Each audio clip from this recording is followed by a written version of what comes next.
Considering we have anniversary coming up, and generally this is sadly technically, the best day to start, or not the best day to start, but the best update to start, which is next update. If you are new to Genshin Impact, welcome. You have fun. Alright, let's talk about, one thing, the elephant in the room. The anniversary rewards are bad compared to other gacha games. They're bad. It's just that. We're just not going to talk about them today. We're going to talk about them in another video where I say why you shouldn't play Genshin Impact. You might be able to find that video. This video will go up first, and then you can make your decision. But I figured I would go positive the first time. So, why you should play Genshin Impact? Let's get into it. Okay, first one. It has a massive, massive open world. So if you're a fan of Breath of the Wild or something like that, Genshin often gets compared to that, even though generally I feel like we have a very different map in a lot of stuff. But as you can see, it has a very huge open world, and it's, every single update it seems to be expanding nowadays. Sumeru basically catalysted the massive expansion of updates and like the amount of Primo Gems we've gotten, because while Genshin is a game that you have to sink a lot of time into, it is still something very, very good that you can just come in and you can get a load of Primo Gems. Now, if you're a new player, you have a massive, massive amount of Primo Gems to count. If you're a new player, I should mention Common Chest and Mondstadt and Leeway do not actually give you anything. They don't give you Primo Gems at all. However, once you reach Inazuma, they start to give you Primo Gems. Now, another thing to mention is this island started with the Remarkable Chest, and the Remarkable Chest only give you Teapot Blueprints. However, during Sumeru, they changed it to make sure those chests also gave you 5 Primo Gems. So more and more Primo Gems every single update, it seems like, and it's very, very nice. You have this massive open world to explore. You have so many Primo Gems to get. It's very, very good.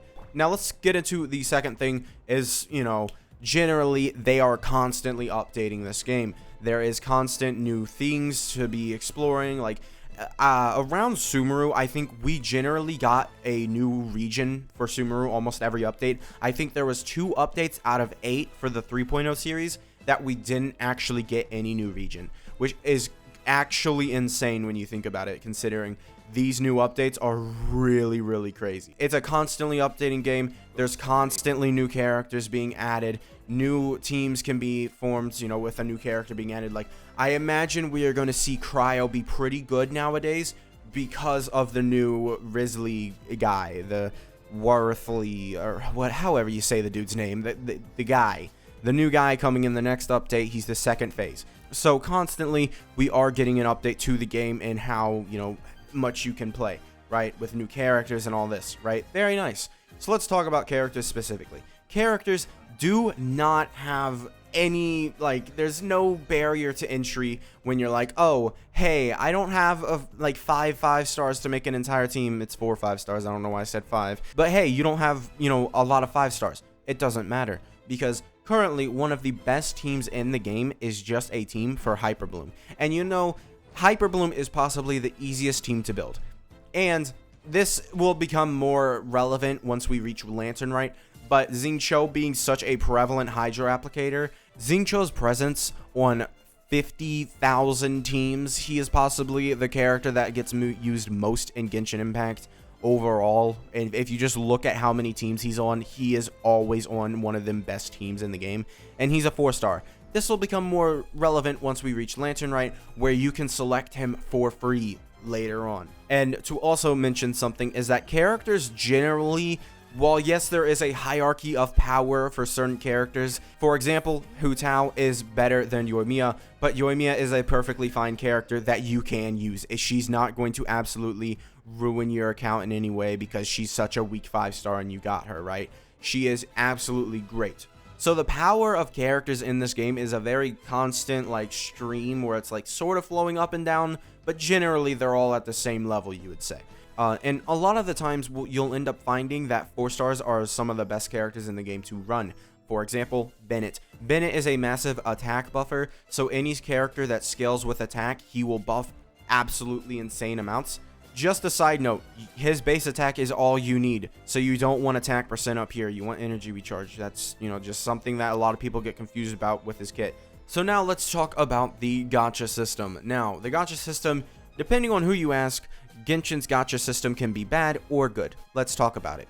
So, Genshin's gacha system, compared to other games that don't even have a pity, is very good. So, every 90 summons, typically you get it during 70. They up the rates. Just don't tell them I told you this. Now, you can either get the limited character right here, like Zhongli, or you could get a standard banner 5-star, which are these characters plus Diluc, Jean, Dea, and Tignari, right? All 4 of those characters that aren't here, they actually are here, right? You can just click on the details for the banner, you can see the rates and all this stuff, and you can see all of the standard banner 5-stars right here. Here are the characters right here. You can see all, like, if they have more than 2 words in their name, then they are not a character. All right, that's your rule of thumb here. But yes, you can either get one of those, or you can get the limited character Zhongli. Now, if you don't pull the limited character, then it will be that limited character the next 90 pulls, and this carries over for banners. And that also means the exact summon that you stopped on. Currently, I am at 60 pity, yet I have not summoned on Tartaglia or Zhongli, and I also have a guaranteed limited character coming. So I can do like 1 summon, 2 summons, or 3 summons on the next banners and get whoever I want, basically, is what I'm saying. So yes, very nice. I do think that Genshin's gacha system for their characters is very, very good. This is also to mention, just a side note, you don't need the 5-star limited weapon to make a lot of these characters really insane. Certain characters, yes, they are really, really, like, way, way, way better with their limited character weapon. I would have to say Ito is a character like that, so if you like him, then it's recommended that you summon for his weapon. Now, Genshin's weapon banner pity works a little bit different. I don't really like this, so we won't talk about this as a positive. Alright, so before we get to the 5th and final thing, hit the subscribe button. You watched this far. Let's talk about that 5th thing now. So, the variety of content, I have to say. The amount of events we've had that were not just, oh, go kill this thing, or, oh, go explore this mountain or something. That truly is, like, completely, they will make game modes, certain game modes, completely different from actual gameplay mechanics in this game. We will literally have a game within inside the game, which we also do with TCG, but personally, I don't play TCG, and I don't feel comfortable talking about it, because I don't play it enough to actually know its ups and downs, right? I don't like TCG overall. You might be a person who likes it. I would encourage you to at least try it out, because there are a dedicated community of people who genuinely go to the TCG, right? But that's not even what I'm talking about. I just thought of that midway, but what I'm talking about is the events that are, fun to play through, events that I play through all the time, and it's like, oh, well, you're playing like Sliders or something, I don't know what it's called, but it's like a whole board game inside of Genshin. There's nothing bad about it, there's nothing really great about it, but they're still fun to play because it's just fun to play the little board game and fun to see the pigeons hit each other. It's hard to encompass them all in one thing, but like Genshin is just not a combat game really. Like, it's a combat game, but it's not just a combat game, I would say. And I think that is where most of the reason why people don't want to quit Genshin, right? Because it's basically an all-in-one game. It does not stop at one thing. It will do everything. It will make sure that you have Mario Maker. We have had multiple Mario Maker events in this game. Like, it is very, very, like, open to being updated and changed, which I think the developers have done a great job at creating those instances. And honestly, while they may make changes that we don't like, right, they also make improvements to game modes that are very fun and still keep the game mode fresh for when they rerun that game mode. And I think that's the reason why this game is so popular, or was so popular at the beginning, because it wasn't just, oh wow, look, it's, combat, okay, now we have super difficult content. Because if this game was super difficult, it would lose a lot of its player base, right? It does not need to be Dark Souls difficulty, right? And I think Genshin has sort of encompassed that. While yes, hardcore players have suffered, I just don't think Genshin really wants to cater towards hardcore players.